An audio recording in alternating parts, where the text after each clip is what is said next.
यह ऐतिहासिक parade ground है। आपने हाल ही में देखा होगा, प्रधानमंत्री मोदी की भी जब रैली हुई तो चलो परेड ग्राउंड, पूरे बंगाल में ऐसे पोस्टर्स लगे हुए थे। जिस विक्टोरिया मेमोरियल के सामने से आप ये बुलेटिन देख रहे हैं, एक सदी, जी हाँ, 100 साल से ज्यादा पुरानी ये इमारत है। 1901 के आसपास क्वीन विक्टोरिया की मौत हुई थी और उसके बाद जो वाइसरॉय इस वक्त थे, उन्होंने कहा कि उनकी याद में यहां पर एक इमारत बनाई जाए। भव्य इमारत ये पश्चिम बंगाल में कोलकाता के बीचों बीच गवाही दे रही है उस राजनीतिक उथल पुथल की जो दशकों तक बंगाल ने देखी है, जो राजनीतिक हिंसा झेली है।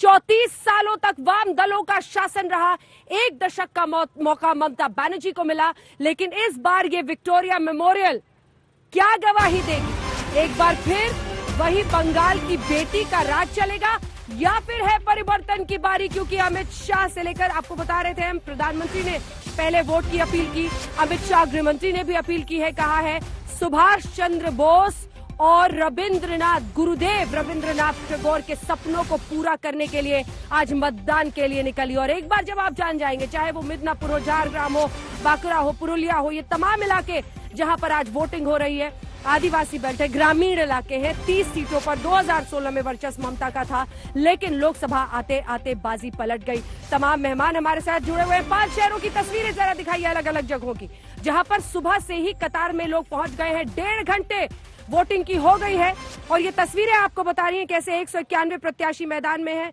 और मंदिर में आशीर्वाद लेने के लिए सभी पहुंच रहे हैं।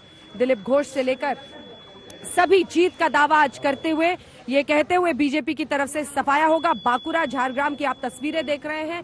वोटर टर्नआउट, जल्दी जल्दी रिस्पॉन्स देंगे। वोटर टर्नआउट, ये क्या कह रहा है अनुपम मिश्रा? क्योंकि अभी तक वोटर परसेंटेज तो नहीं आया है इलेक्शन कमीशन की तरफ से, लेकिन जो कतारें दिख रही हैं वो क्या संकेत दे रही हैं? और एक बार फिर वहां पर मौजूद लोगों से अगर बातचीत करके जल्दी से तस्वीर आप दिखाइए।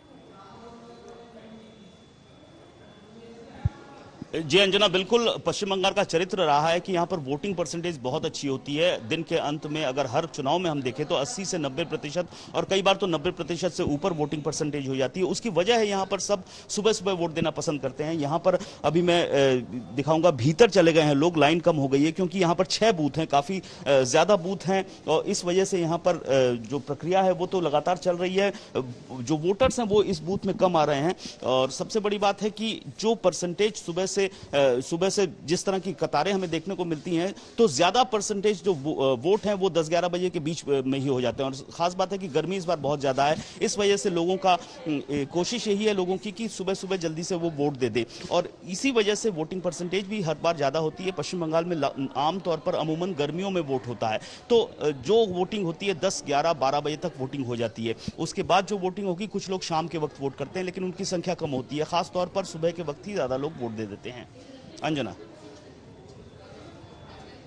बिल्कुल, जो कुछ लोग वहां पर मौजूद हैं, चलेंगे एक बार फिर से।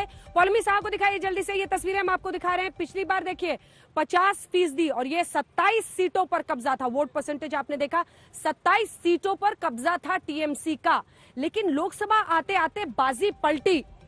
सवाल यह है कि ममता दीदी और मोदी के जादू के बीच पश्चिम बंगाल की जनता को इस बार विधानसभा में भी चुनना है।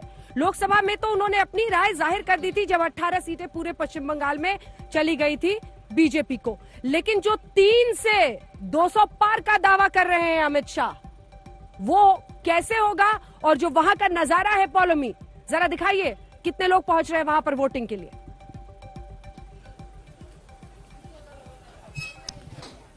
जी अंजना, इस वक्त हम खड़गपुर असेंबली कंस्टिट्यूएंसी में खड़े हैं और यहाँ पर हम बता सकते हैं आपको कि जो लोगों का तांता है वो कंटिन्यूअस चल रहा है। यहाँ पर लोग सुबह से आए जा रहे हैं और एक बार भी खाली नहीं पड़ा ये बूथ जहाँ पर हम इस वक्त खड़गपुर में खड़े हैं। और जो यहाँ पर खास बात है अंजना, जो हम देख रहे हैं कि महिलाओं का जो वोटिंग परसेंटेज है वो डेफिनेटली बहुत ज्यादा है, क्योंकि महिलाएं जो है लगातार आए जा रही हैं। यहाँ पर बूढ़ी महिलाएं हो, यूथ हो, वो सब आ रही हैं और यहाँ पर अपना वोट डाल रही हैं। तो महिलाओं का जो वोटिंग परसेंटेज है वो पहले भी हमने देखा है पिछले इलेक्शंस में भी हमने देखा है कि हमेशा वो मर्दों से ज्यादा रहा है, पुरुषों से ज्यादा रहा है। महिलाओं का वोटिंग परसेंटेज हम जानते हैं कि 49% इलेक्ट्रेट जो है वो महिलाओं का है। और दोनों पार्टीज जो यहाँ पर आगे इस कंपटीशन में है, टीएमसी और बीजेपी, दोनों पार्टीज महिलाओं के वोटर्स को वू करने की कोशिश कर रही है। वो चाहती है कि ये जो 49% है वो उनकी तरफ आ जाए। और आप देख ही रहे हैं, सुबह से जो हम देख रहे हैं नजारा,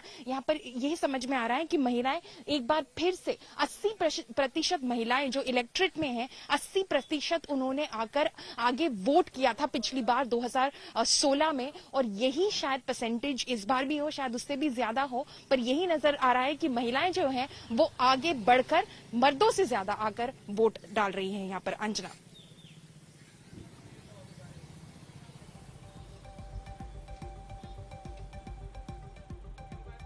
चलिए, पॉलिमी की बात आपने सुन ली, वहां का भी नजारा देख लिया। सुबह सुबह बहुत लोग पहुंच रहे हैं। शशि शेखर जी, इसे किस तरह से देखें?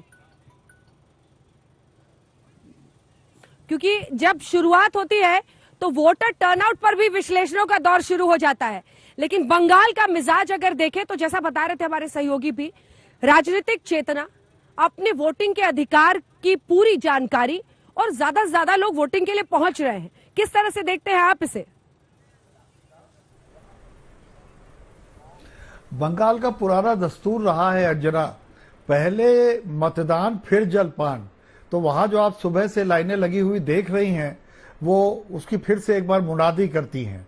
लेकिन मैं यहाँ पर एक बड़ी मुझे ये जो ट्रेंड दिख रहा है जिसमें महिलाएं बहुत ज्यादा हैं, तो देखिए ये एक नई राजनीतिक द्वंद्व की शुरुआत करता है।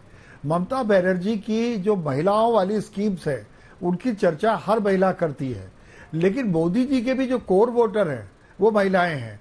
इससे पहले बंगाल के इलेक्शन में आपने देखा होगा 59% से ज्यादा महिलाओं ने बीजेपी को वोट दिया था और उसी ने बाजी को पलटा था। इस प्रदेश की 7.2 करोड़ जो महिलाएं हैं, अब उनके हाथ में ये बाजी होगी कि वो मिस्टर मोदी को जिताती हैं या ममता बनर्जी के ताज को बरकरार रखने में उनकी सहायता करती है।